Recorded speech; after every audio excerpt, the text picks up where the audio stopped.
Hello, this is Janie with puppylovesme.net, and today I am going to start reading out of this big book. It says, read to me, Grandma.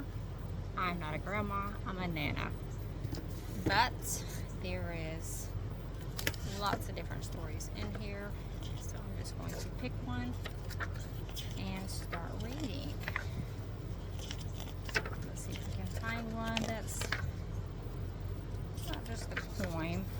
There's stories in here.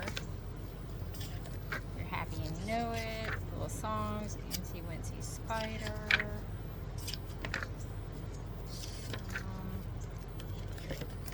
Let me hold on a minute. So I found one. Here's one. It's called Little Dog Lost. Let me turn the screen around here.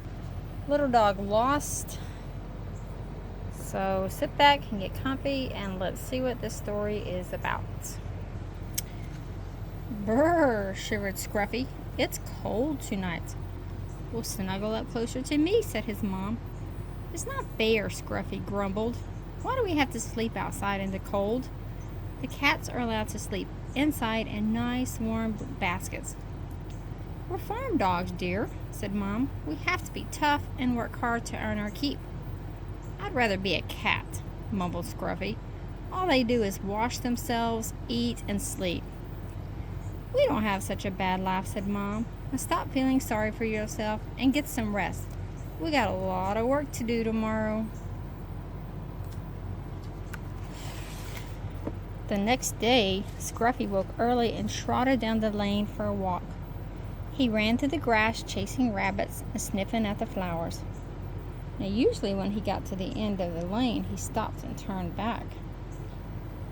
But today he saw a big red truck parked outside of a house there. The back of the truck was open, and Scruffy thought he would just climb inside and look. The truck was full of furniture. At the back was a big armchair with soft cushions. Scruffy clambered onto it. I could doze all day like a cat, he told himself. He closed his eyes, and before he knew it, he had fallen fast asleep. Scruffy woke up sometime later with a sharp jolt. Oh no, I fell asleep, he groaned. I'd better hurry back. We've got a busy day ahead of us. But then he saw that the truck doors were closed. He could hear voices outside. Oh dear, I'll be in trouble if I get found in here, thought Scruffy, and he hid behind a chair.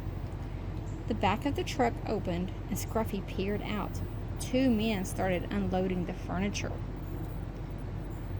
When Scruffy was sure no one was looking, he crept out of the truck, but he was no longer in the countryside where he lived. He was in a big, noisy town full of buildings and cars. Poor Scruffy had no idea where he was at. The truck must have carried me away, thought Scruffy, feeling frightened. All day long, Scruffy roamed around trying to find his way home, feeling cold, tired, and hungry. At last, he lay down and began to howl miserably. What's the matter, pup? He heard a man's kind voice say. You look lost. Come home with me. Scruffy gave the man's hand a grateful lick, and then jumped up and followed him home. When they arrived at the man's house, Scruffy sat on the doorstep, hoping the man might bring him some food out to eat. But the man said, Come on in. You can't stay out here. Scruffy followed the man in and found a little poodle waiting to meet him. Scruffy stared at her in amazement. What had happened to her fur? You better take a bath before supper, said the man, looking at Scruffy's dirty white coat. The man washed him in a big tub, then brushed his tangled coat. Scruffy howled miserably. What had he done to deserve such punishment? Don't you like it? Asked the poodle shyly.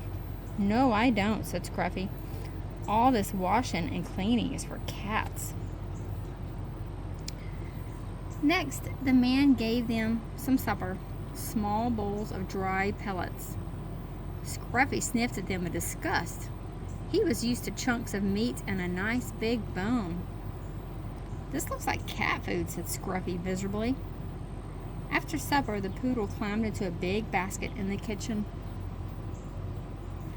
"I thought that belonged to a cat," said Scruffy. He tried sleeping in the basket, but he was hot and uncomfortable. He missed counting the stars to help him fall asleep. And most of all, he missed his mom. "I want to go home," he cried, and big tears slipped down his nose. The next day, the man put Scruffy on a lead and took him into town. He hated being dragged along without being able to sniff at things.